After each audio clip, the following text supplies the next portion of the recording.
What a blessing National Black Theater is, from the inception of the company, from the inception of having Dr. Barbara Ann Tier being such a fortress in both culture, both in artistic brilliance and excellence, and just an innovator and a visionary for a continued people, a continued way of understanding not only just Black and brown people, but all of humanity, giving you a very specific culture and a specific history and illuminating a universal truth, right? I mean, that's what art does. It is in the margins of both exposition and also entertainment.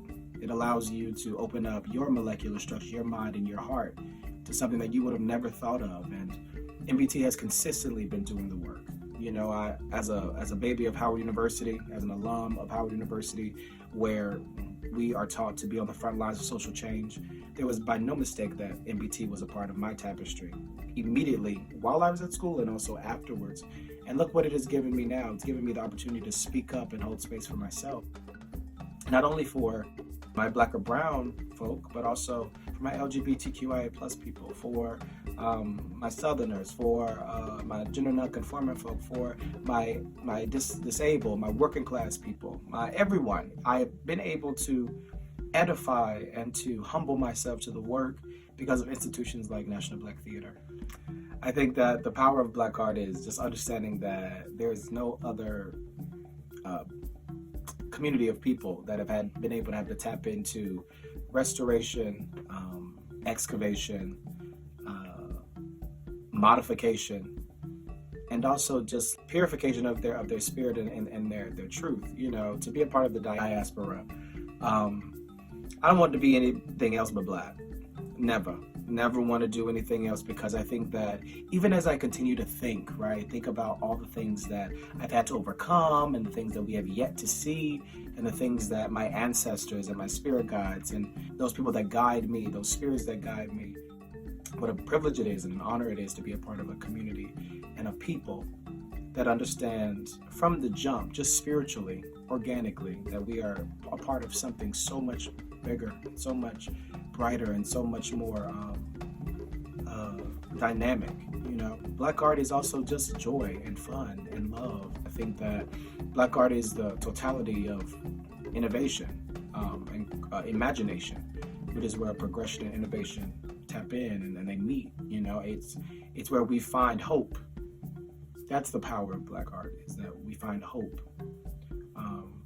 To engage with our imagination, to have those few hours, or that short story that you read, or that visual art piece that you saw about Afrofuturism, allowing us to dream and freedom dream.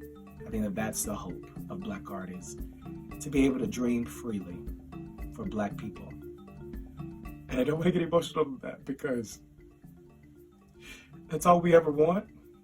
That's what we're in search for, to not be bogged down by our circumstances, by our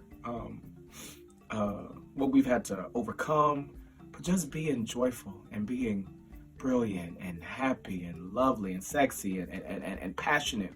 All of those things are what everybody else decides to eat up and take away, and what a privilege it is to be a part of a people that, in lieu of their most tragic or traumatic events, can show up and still have hope and have joy and be able to dream, because that's the be all and all of why I'm here.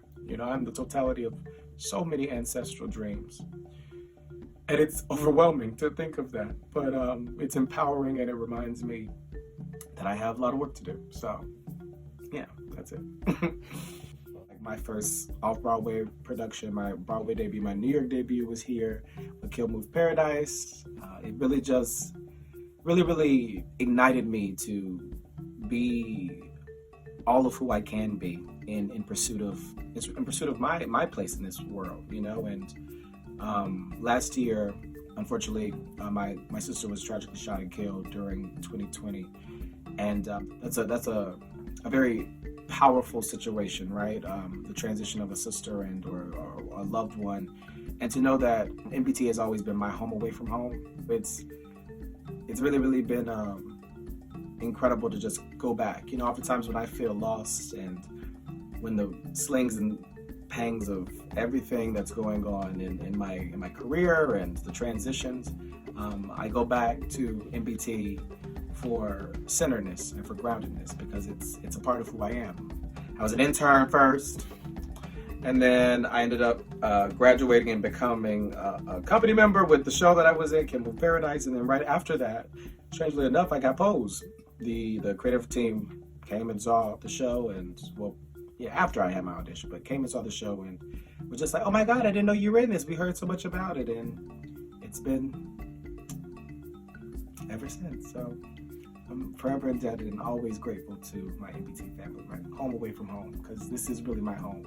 And, you know, just to be able to know that it's always an open door for me to just come in, fellowship, and just be me, be who I am, where I am, 110%, to be able to be soft and in a world that often tells you to be hard and callous, and to remember spirit, and that you are a part of an ancestral line that already has your futures, your present, your past already written down and are guiding you. We need places like National Black Theater to allow us to show ourselves and to be shown ourselves in the best and most beautiful way. And so I'm forever indebted to